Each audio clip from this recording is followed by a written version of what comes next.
Hi, my name is Lindsay. I'm a senior here at IU. I'm a double major in political science and psychology, and I'm from Evansville. My name is Paul Satchwell. I'm a junior at IU in the education school, and I'm from Aurora, Indiana. Before Christ,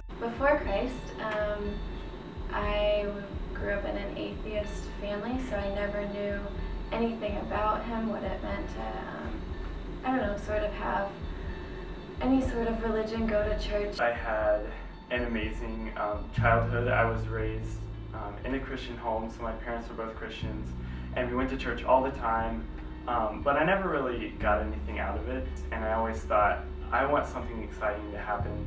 And I'm a Christian, but it's never been exciting, so why am I a Christian? And I felt really worthless at a lot of times, and it just created a really hard heart in myself, because I felt like I had to protect myself against the world. I thought I was making my faith my own, but as that was happening, there was something a little darker happening as well. It was less visible. I started dating a boy in high school who was a Christian at the time, and he actually started inviting me to church and explained the gospel to me and led me to Christ, and I accepted Christ my senior year. Then, right before my sophomore year of college, I was sexually assaulted by one of my martial arts instructors, and my boyfriend of almost 4 years abandoned me. He just got up and left when I told him. But coming into freshman year, a year of new beginnings, a year of fresh starts, it began to boil, and eventually I had to face it. And so my whole life I've dealt with same-sex attraction. I really just let it get out of hand, and I was living kind of this, my life was kind of a dichotomy. It was almost like a double life. I would go to crew, I went to retreats, but I was also began living the lifestyle of being out. I just went into a really dark, broken time. The next semester, in retrospect, was the darkest time of my life. I was battling insomnia and depression, and I was here alone. Hardly any of them knew my secret, I guess. But I just cried out to God, like, please help me, please save me. And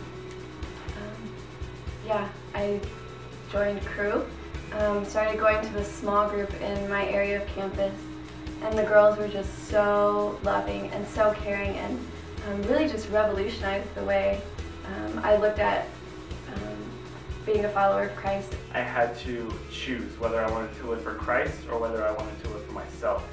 And so I switched gears a little bit, and I decided that praying against my sin, I wasn't getting anywhere with that. So I just decided to pray that God would break my heart for what broke his.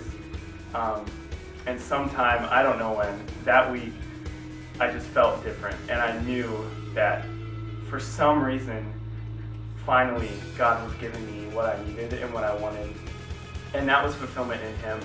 And I didn't really know what that was, but I knew that this feeling that I had, this fresh feeling, was change, and I knew that from then, that my story would be different. And so now, after that crazy event, I finally feel like I have a testimony worth sharing. I just finally understood what it meant to live in grace and live in freedom because of his sacrifice for my sins. I am a true follower of Christ. I have repented of my sins. And I just have embraced that freedom, and it's given me such peace and such joy. Even though I still struggle with some things, that Christ has forgiven me, and that Christ shed his blood for my sin. And I'm also engaged. God has really redeemed my past brokenness in relationships by blessing me with a man who is very unconditionally loving of me and represents Christ. My story is a constant reminder, even for myself, of God's power and of what he can do when you fully come to him surrendered.